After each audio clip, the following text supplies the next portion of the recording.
Assalamu alaikum students. As in the previous videos, I demonstrated about alkali metals, group 1A element and about group 2nd elements. I have been discussed in details. I have discussed the properties of group 1A elements and I have discussed the properties of group 2nd elements. The other name of group 1A element is alkali metals and the other name of group 2nd elements is alkaline earth metals. इन दोनों group को S block elements भी कहा जाता है। ये periodic table के ये जो ग्रुप 1A और ग्रुप 2A है, जिसको अल्कली मेटल्स या अल्कलाइन अर्थ मेटल्स भी कहा जाता है, ये दोनों ग्रुप मिलके एस ब्लॉक बनाते हैं। ओके, अगर आपसे कहा जाए कि write down the names of S block elements, then we say the group 1A and group 2A are the S block elements. Okay, तो मैंने आपको शॉर्टली प्रीवियस वीडियोस में समझाया था कि ये ग्रुप 1A का पहला एलिमेंट है लिथियम। हाइड्रोजन इन्वॉल्व नहीं होता, लिथियम से स्टार्ट होता है। तो हम सिर्फ सिंबल्स लिखेंगे। ये इसका लिथियम का जो है एटॉमिक नंबर 3 है और एटॉमिक मास है 6.9 यानी कि 7। यानी कि लिथियम के जो न्यूक्लियस के अंदर 7 प्रोटॉन्स और न्यूट्रॉन्स हैं।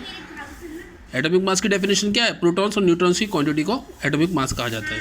और एटम का पूरा वजन उसके न्यूक्लियस के अंदर होता है। और न्यूक्लियस के अंदर क्या चीज़ें हैं? प्रोटॉन और न्यूट्रॉन है। तो न्यूट्रॉन 4 न्यूट्रॉन्स मौजूद हैं और 3 प्रोटॉन्स हैं। ये न्यूक्लियस के अंदर 7 प्रोटॉन्स और न्यूट्रॉन्स मौजूद हैं। ये इसका एटॉमिक मास था। और 3 जो है इसका एटॉमिक नंबर है, यानी कि न्यूक्लियस के बाहर जो ऑर्बिट हैं उसमें 3 इलेक्ट्रॉन्स मूव कर रहे हैं। लाइक दिस, मिसाल के तौर पर ये मैंने देखिए एक डायग्राम बनाई है। ये न्यूक्लियस होता है एटम का। इस न्यूक्लियस के बाहर जो है ये 1 2 पहले शेल में 2 इलेक्ट्रॉन्स मूव कर रहे होते हैं और उसके बाद ये जो एल शेल आएगा उसमें 1 इलेक्ट्रॉन होगा। ठीक है, तो ये न्यूक्लियस के बाहर जो ऑर्बिट्स हैं, न्यूक्लियस के बाहर ये खाली जगह होती है, इसमें इलेक्ट्रॉन्स मूव कर रहे होते हैं तेज। तो लिथियम का जो ये एटॉमिक नंबर 3 है, इसके न्यूक्लियस के बाहर 3 इलेक्ट्रॉन्स मूव करते हैं। ओके, उसके बाद है सोडियम। तो सोडियम का एटॉमिक नंबर 11 है, यानी कि इसके न्यूक्लियस के बाहर 11 इलेक्ट्रॉन्स मूव कर रहे हैं और इसका एटॉमिक मास है 22.9 यानी कि समथिंग 23 हो गया। इसका एटॉमिक मास 23 है, यानी कि इसके न्यूक्लियस में 11 प्रोटॉन्स हैं और 12 न्यूट्रॉन्स मौजूद हैं। और न्यूक्लियस के बाहर जो खाली जगह है वैक्यूम है, जहाँ ऑर्बिट्स बने हुए हैं गोल गोल, वहाँ 11 इलेक्ट्रॉन्स मूव कर रहे हैं। 11 यानी कि पहले शेल में 2 इलेक्ट्रॉन्स होंगे और दूसरे शेल जो है उसमें 9 इलेक्ट्रॉन्स मूव कर रहे होंगे। ओके, सॉरी, पहले शेल में 2 इलेक्ट्रॉन्स होंगे, दूसरे शेल में इसके 8 इलेक्ट्रॉन्स होंगे, तो 2 और 8 10 हो गए, और तीसरे शेल में 1 इलेक्ट्रॉन होगा। तो आखिरी शेल में एक इलेक्ट्रॉन आएगा। ग्रुप 1A में कि सबके जो वैलेंस शेल है, जो आखिरी शेल होगा, उसमें 1 इलेक्ट्रॉन आएगा। सही है। उसके सोडियम के बाद आता है पोटाशियम, जिसका एटॉमिक नंबर 19 है, यानी कि इसके न्यूक्लियस के बाहर जो खाली जगह है उसमें 19 इलेक्ट्रॉन्स मूव कर रहे हैं और एटॉमिक मास 39 है, यानी कि इसके अंदर, इसके न्यूक्लियस के अंदर 39 प्रोटॉन्स और न्यूट्रॉन्स मौजूद हैं, जिनमें से 19 प्रोटॉन्स होंगे और 20 न्यूट्रॉन्स होंगे। ओके, उसके बाद हम आते हैं रुबिडियम के पास। तो रुबिडियम के न्यूक्लियस के बाहर 37 इलेक्ट्रॉन्स मूव कर रहे हैं और इसका एटॉमिक मास है, ये इसका एटॉमिक नंबर है 37, यानी कि एटॉमिक नंबर का मतलब 37 इलेक्ट्रॉन्स इसके ऑर्बिट न्यूक्लियस के बाहर मूव कर रहे हैं और एटॉमिक मास है 85, यानी कि इसके न्यूक्लियस के अंदर प्रोटॉन्स और न्यूट्रॉन्स टोटल कितने हैं? 85। यानी कि अगर हम इसके जो न्यूक्लियस के अंदर 85 प्रोटॉन्स और न्यूट्रॉन्स मौजूद हैं, इनको हाफ डिवाइड कर दें तो उतने प्रोटॉन्स और न्यूट्रॉन्स आएंगे। अगर एक ज़्यादा हो रहा है तो वो ज़्यादा जो होगा वो न्यूट्रॉन में आ जाएगा। तो ये रुबिडियम था, जिसके एटॉमिक नंबर 37 है, यानी कि न्यूक्लियस के बाहर वैक्यूम जगह पे, खाली जगह पे, तो ऑर्बिट्स में 37 इलेक्ट्रॉन्स मूव कर रहे हैं और एटॉमिक मास 85 है, यानी कि इसके न्यूक्लियस के अंदर प्रोटॉन्स और न्यूट्रॉन्स की जो क्वांटिटी है वो 85 है। ओके, उसके बाद हम आते हैं सीजियम पे। तो सीजियम को CS से शो किया जाता है, इसकी सैम्पल है CS। इसके एटॉमिक नंबर है 55, यानी कि न्यूक्लियस के बाहर 55 इलेक्ट्रॉन्स मूव कर रहे हैं।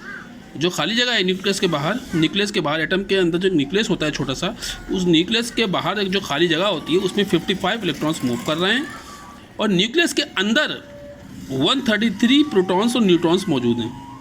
133 प्रोटॉन्स और न्यूट्रॉन्स मौजूद हैं। ओके, उसके बाद आते हैं फ्रेंशियम पे FR।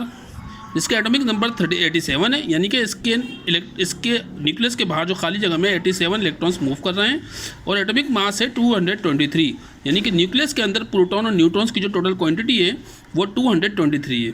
अच्छा, एक चीज़ नोट करें, ग्रुप 1A के एलिमेंट्स या इनको अल्कली मेटल्स भी कहा जाता है। When we are coming from top to bottom, then the atomic numbers are increasing, atomic numbers भी ज़्यादा हो रहे हैं और एटॉमिक मास भी इंक्रीज कर रही हैं। ओके, क्योंकि ऊपर से नीचे की तरफ जब हम मूव करते हैं तो एक्स्ट्रा शेल्स में इजाफा होता जाता है, जिसकी वजह से इसका एटॉमिक वॉल्यूम, आयनिक रेडियस और एटॉमिक वॉल्यूम और जो इनका एटॉमिक रेडियस है वो भी ज़्यादा होता जाएगा। ऊपर से नीचे की तरफ जब आएंगे तो इनका एटॉमिक वॉल्यूम भी बढ़ता जाएगा, इंक्रीज करेगा। एटॉमिक नंबर एटॉमिक मास के इंक्रीज करने से एटॉमिक वॉल्यूम भी इंक्रीज करेगा। ऊपर से नीचे की तरफ जब हम आएंगे, टॉप टू बॉटम जब मूव करेंगे तो इनका एटॉमिक वॉल्यूम भी इंक्रीज करेगा, एटॉमिक रेडियस भी इंक्रीज करेगा और आयनिक रेडियस भी इंक्रीज करेगा। और इनका जो वज़न है, जो मास है, वो भी जब ऊपर से नीचे की तरफ हम मूव करेंगे तो ज़्यादा होता जाएगा। देखें, लिथियम का मास 7 है, सोडियम का 23 है, उसके पोटेशियम का 39, इससे ज़्यादा हो गया सोडियम से। रुबिडियम का पोटेशियम से ज़्यादा हो गया एटॉमिक मास। सीजियम का तो रुबिडियम से ज़्यादा हो गया, 132 हो गया, फिर यहाँ 85 था। उसके बाद फ्रेंशियम का 223 हो गया, सीजियम का 132 था।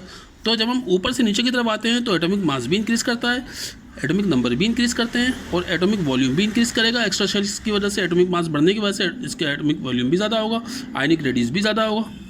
सही है। और इनके जो लास्ट शेल में, तमाम एलिमेंट्स के लास्ट शेल में 1 इलेक्ट्रॉन्स मौजूद होंगे।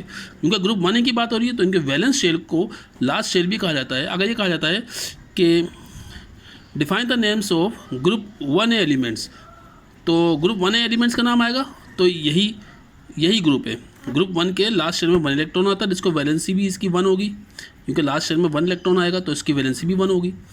और इसका दूसरा नाम है अल्कली मेटल्स भी कहा जाता है इनको। अगर आता है एग्जाम में कि right the names of alkali metals, तो ये आप लिथियम पूरा स्पेलिंग नहीं लिखनी, इनकी सिर्फ सिंबल शो करनी, Li लिखेंगे।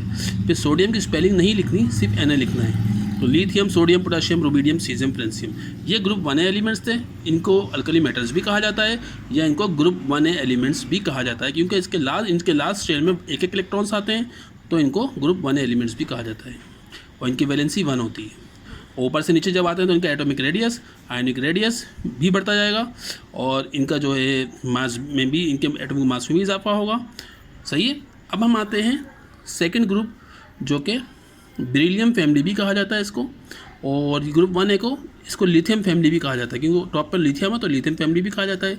इसके टॉप में बेरिलियम है तो इसको बेरिलियम फैमिली भी कहा जाता है, या इनको अल्कलाइन अर्थ मेटल्स भी कहा जाता है। इसको अल्कली मेटल्स कहा जाता है ग्रुप 1A एलिमेंट्स को, और ग्रुप 2 एलिमेंट्स को अल्कलाइन अर्थ मेटल्स भी कहा जाता है, या इनको ग्रुप 2A एलिमेंट्स भी कहा जाता है। अगर एग्जाम में सवाल आ जाता है कि right the names of group 2A elements, तो क्योंकि इनके जो ग्रुप 2 की बात आ रही है तो इनके जो लास्ट शेल होगा उनमें सिर्फ 2 इलेक्ट्रॉन्स होंगे। तमाम एलिमेंट्स के 6 के 6 एलिमेंट्स के लास्ट शेल में 2 इलेक्ट्रॉन्स होंगे, क्योंकि ये ग्रुप 2 की बात हो रही है, यानी कि इनकी वैलेंसी 2 होगी। और जब हम टॉप टू बॉटम आ रहे हैं तो एटॉमिक नंबर्स भी ज़्यादा हो रहा है, और टॉप टू बॉटम आ रहे हैं तो इनके एटॉमिक मास भी ज़्यादा हो रहा है, इजाफा हो रहा है, इंक्रीज़ कर रहे हैं। तो बेरिलियम, जिसका एटॉमिक नंबर 4 है, यानी कि इसके न्यूक्लियस के बाद जो खाली जगह है वैक्यूम में, उसमें 4 इलेक्ट्रॉन्स मूव कर रहे हैं और न्यूक्लियस के अंदर 9 प्रोटॉन्स और न्यूट्रॉन्स मौजूद हैं, जिनमें 5 न्यूट्रॉन्स होंगे और 4 प्रोटॉन्स होंगे। अगर एक ज़्यादा हो रहा है तो आप न्यूट्रॉन में डाल दें, जैसे 9th है। अगर इवन नंबर आया 24 तो भाई 12 प्रोटॉन और 12 न्यूट्रॉन है इसमें मैग्नीशियम में, क्योंकि यहाँ 9th आ रहा है तो 5 जो ज़्यादा हो रहा है वो न्यूट्रॉन में डाल दें और 4 प्रोटॉन है इसके न्यूक्लियस के अंदर। इसकी मैग्नीशियम के न्यूक्लियस में 24 इसका एटॉमिक मास है, यानी कि 12 प्रोटॉन है, 12 न्यूट्रॉन है, और इसका एटॉमिक नंबर 12 है, यानी कि इसके न्यूक्लियस के बाद 12 इलेक्ट्रॉन्स मूव कर रहे हैं।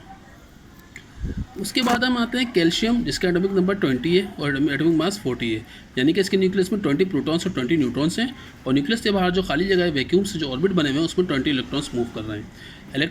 एटॉमिक नंबर को Z से ज़ाहिर किया जाता है और एटॉमिक मास को A से ज़ाहिर किया जाता है। एटॉमिक मास ऊपर लिखा जाता है एलिमेंट के और एटॉमिक नंबर नीचे लिखा जाता है।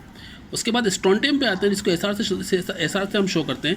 इसका एटॉमिक नंबर 38 है, यानी कि न्यूक्लियस के बाहर जो खाली जगह वैक्यूम में ऑर्बिट्स बने हुए हैं उसमें 38 इलेक्ट्रॉन्स मूव कर रहे हैं, और इसके न्यूक्लियस के अंदर 87 प्रोटॉन्स और न्यूट्रॉन्स मौजूद हैं। देखें एटॉमिक मास बढ़ता जा रहा है, जैसे हम टॉप टू बॉटम आ रहे हैं, एटॉमिक मास भी इनका बढ़ता जा रहा है। बी ए बेरियम के एटॉमिक नंबर 56 है, यानी कि इसके न्यूक्लियस के बाहर जो खाली जगह है वैक्यूम है उसमें 56 इलेक्ट्रॉन्स मूव कर रहे हैं और न्यूक्लियस के अंदर 137 प्रोटॉन और न्यूट्रॉन्स मौजूद हैं। फिर बेरियम के बाद आता है रेडियम का एटॉमिक नंबर 88 है, एटॉमिक मास 226 है, यानी कि इसके न्यूक्लियस के बाहर जो वैक्यूम जगह है, खाली जगह है, उसमें 88 इलेक्ट्रॉन्स मूव कर रहे हैं और न्यूक्लियस के अंदर 226 प्रोटॉन्स और न्यूट्रॉन्स मौजूद हैं। तो ये अल्कलाइन अर्थ मेटल्स भी कहा जाता है ग्रुप सेकंड एलिमेंट्स को, या इसको बेरिलियम फैमिली भी कहा जाता है, या ग्रुप सेकंड एलिमेंट्स भी कहा जाता है, या इनको ग्रुप 2 वैलेंसी एलिमेंट्स भी कहा जाता है, यानी कि इनके लास्ट शेल जो होगा उसके अंदर 2 इलेक्ट्रॉन्स मौजूद होंगे, क्योंकि ये ग्रुप सेकंड की बात हो रही है। तो जो ग्रुप होगा उसके वैलेंस शेल में उतने ही इलेक्ट्रॉन्स मौजूद होंगे। ग्रुप सेकंड है तो इसके वैलेंस शेल में यानी लास्ट शेल में 2 इलेक्ट्रॉन्स होंगे। ग्रुप 1 है तो इसके वैलेंस शेल में यानी कि लास्ट शेल में 1 इलेक्ट्रॉन होंगे। तो ग्रुप 1 है, ग्रुप 2 है, ये दोनों मिलकर एस ब्लॉक बनाते हैं। पीरियोडिक टेबल के अंदर 4 ब्लॉक्स होते हैं। एस ब्लॉक, ये एस ब्लॉक है। ये जो हम बोरॉन से लेके फ्लोरीन तक, ये हमारा पी ब्लॉक है। बोरॉन से लेके ये 1 2 3 4 5 6 ग्रुप, ये पी ब्लॉक एलिमेंट्स हैं। ये जो ग्रीन कलर के आपको एलिमेंट्स नज़र आ रहे हैं, ये हमारे डी ब्लॉक एलिमेंट्स हैं। और इसके नीचे ये जो 2 लेंथेनाइट और एक्टिनाइट सीरीज नज़र आ रही हैं, ये हमारे जो हैं पीरियोडिक टेबल के एफ ब्लॉक एलिमेंट्स हैं। तो ये देख लें, ये जो 2 हैं फर्स्ट और सेकंड ग्रुप, ये एस ब्लॉक एलिमेंट्स हैं। ये हमारा पी ब्लॉक एलिमेंट्स हैं, ग्रुप थर्ड से लेकर 8 तक ये पी ब्लॉक एलिमेंट्स हैं। ये ट्रांजिशन मेटल्स होती हैं, ये हमारा डी ब्लॉक कहलाता है, डी ब्लॉक एलिमेंट्स हैं। और ये हमारे एफ ब्लॉक एलिमेंट्स हैं। इसे लेंथेनाइट सीरीज़ कहा जाता है, इसको एक्टिनाइट सीरीज़ कहा जाता है। ओके, तो ये एक शॉर्टकट वीडियो थी एस ब्लॉक एलिमेंट्स की, जिसमें 1 और 2 दोनों शामिल हो गए। In the next video I will explain my P block elements. Okay, thank you very much. So like and subscribe my channel.